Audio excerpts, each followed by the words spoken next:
fat loss process. So the fat loss process is something that can be very daunting. However, if we understand exactly what it is and how it occurs, it can become a lot easier to understand. So body fat can be measured in different ways. There's going to be skin fold calipers, biometric impedance, monitors, and hydrostatic weighing where you can get weighed underwater. So for men, a healthy range is going to be anywhere between 14 to 17%. For women, that range is going to be anywhere between 21 to 24%. An acceptable range for men is anywhere between 18 to 24, and then for women is going to be anywhere between 25 to 31%. Anything over 25% would be considered obese, and we should look to improve that and bring those levels down. So for women, it's going to be anything over 32%.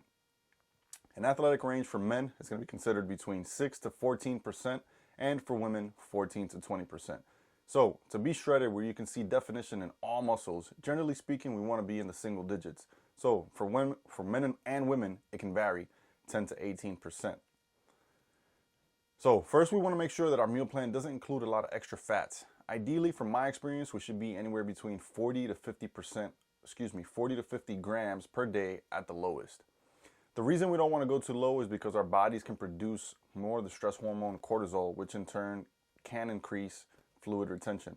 So essentially the effect that we're trying to have our bodies create is burning fat as fuel. So a realistic expectation is going to be about 1 pound of weight loss per week if all variables are like working top notch. Supplements are not necessary. However, they can aid in the process, and we're going to name a few that can help. So caffeine. Besides giving you energy, caffeine has been proven to decrease perceived effort or make the exercise feel easier. It's more resistant to fatigue. It can increase power output, increase muscle endurance, strength boost, increase in carbohydrate intake into the muscles. So our bodies can build the tolerance of the caffeine. So I just want you to be aware of that, and in a short period of time. So it's recommended that you cycle off on and off anywhere between 2 to 3 weeks to reset. So you can lose weight and technically not lose body fat. If you see the number on the scale go down, it's possible that it's from water or muscle loss, which won't really help you on your fitness journey. We want to lose stubborn body fat and visceral fat, which can be trapped deep in between the abdominal muscles. So herbs like yohimbine have been used around the bodybuilding scene as another way to get ahead of the competition and stay leaner. Yohimbine prevents fat cells' alpha receptors from putting the brakes on burning fat.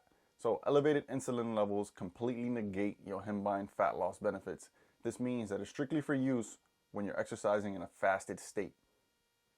Synephrine stimulates the nervous system and creates BMR and the thermic effect of food.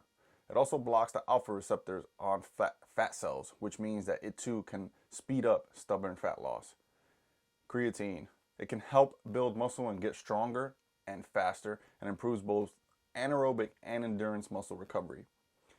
Beta-alanine can improve your resistance and endurance training and boost nitric oxide production. By doing this, you can improve exercise performance and lower blood pressure. So you can't just drink coffee all day, heaping scoops of protein and pop yohimbine pills. There's going to be other topics that we need to discuss further on this video, one of them being sleep deprivation. So not getting a full night's rest can really affect a person's level of fat loss. Being on little to no sleep can increase hunger cravings and reduce the amount of energy you expend. Another important component that I want to touch on is stress. And as mentioned earlier, having high levels of stress releases a ton of cortisol into the body.